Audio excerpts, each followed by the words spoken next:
Hey guys, it's me, Rich. Look, you've probably read about 100 stories out of the mainstream media or watched something on CNN about China and never once wondered who paid for the reporter's plane ticket to Beijing.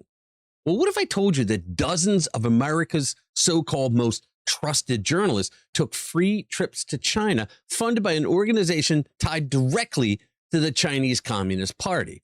And what was it that they wanted exchange for? In this video, we're naming names, the outlets, the reporters, and exactly what Beijing got in return. And if you stick with me till the end of this video, I'll show you why this story is so much bigger than a few free hotel rooms. Let's get into it. All right, guys, welcome back to the channel. If you're new, like, subscribe, and comment, and thank you. So now, let's talk about something that should make you deeply uncomfortable every time you turn on cable news.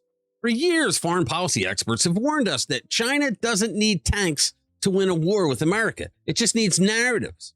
As it turns out, according to new reporting, Beijing may have found the easiest possible way to manufacture one by paying for the plane tickets of the people who tell you what to think. Natalie Winters, the Washington correspondent for Bannon's War Room, dropped a story this week that should be leading in every single news broadcast in the country. Instead, you probably haven't even heard of this at all. It's funny how that works, right? Winters says journalists from some of the biggest names in American media, the New York Times, CNN, the Associated Press, The Hill, MS Now, or whatever they're calling themselves this month, they participated in trips to China that were financed by a foundation connected directly to the Communist Chinese Party. I mean, it's not a scholarship or a grant, guys. This is a foundation tied to the Chi-Coms. Now, here's how she put it, word for word. I exclusively uncovered the identities of prominent U.S. journalists flown to China by a CCP-linked influence operation seeking favorable coverage and positive messages about Beijing. Favorable coverage. They're getting positive messages. Those aren't my words. Those are apparently the stated goals of the program itself. And then she did something that the rest of the media desperately did not want her to do.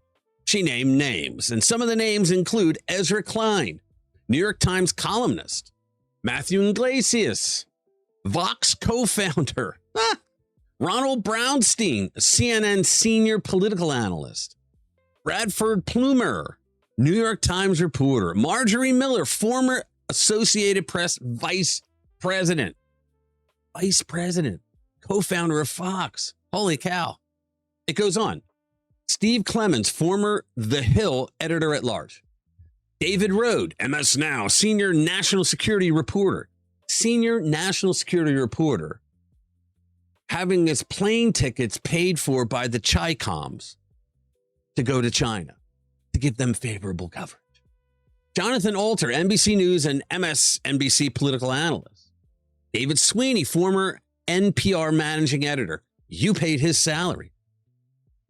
Daniel Gross, former Yahoo Finance columnist. Okay. We got Marilyn Giwax, former NPR senior editor. Kathleen Devaney, former Newsweek editor. Guys, these are editors. They're managing editors. Holy cow. Tom Olmstead, former U.S. News and World Report columnist. Holy cow. Steve Chapman, former Chicago Tribune columnist. Bruce Stokes, former National Journal correspondent. I mean, the list runs more than 20 names deep, and it reads like a syllabus from an Ivy League journalism program. Now, here's the part that should really get your attention. These trips, according to the reporting, weren't your average press junket with a hotel breakfast buffet and a scripted press conference. No, participants reportedly got access to places ordinary visitors, and frankly, most Chinese citizens never get anywhere near, including Chinese military facilities. Now think about that for a second. A government that guards its own military installations like state secrets rolled out the red carpet for American reporters. What do you think the Chi-Coms had them see? What did they want them to see? Governments don't do that out of hospitality, guys. They do it because they're making an investment and they expect a return. So what was the return? Well, Winters argues the program was built from the ground up to encourage friendlier coverage of Beijing. And by her account, some of these same participants went on to publish stories and commentary that frame China's policies in a distinctly favorable light. Now, to be fair, and I try to be fair even when it costs me, that doesn't prove every flattering article about China was bought and paid for line by line. Correlation isn't a smoking gun, but it doesn't need to be a smoking gun to be a problem. It just needs to be a conflict of interest nobody disclosed to you, the reader. And that's really the whole ballgame, isn't it? You have a right to know when the person delivering your news took a free trip courtesy of the subject of that news. And let's face it, China is not an ally of the United States. We are frenemies at best. We trade with each other because it's best deals for each of us. It's not a radical idea, guys. Journalism 101, the kind that they apparently stopped teaching somewhere between the free flight and the front page byline, is when you have the right to know everything behind what the writer is telling you. And they didn't. Here's where it gets even more uncomfortable for some. This isn't happening in a vacuum. American officials have spent years raising alarms about Chinese nationals showing up uncomfortably close to sensitive U.S. military sites. Meanwhile, Beijing keeps its own facilities locked down tighter than Fort Knox, except apparently for touring American journalists. One side is curious about our fences. The other side is handing out VIP passes to theirs.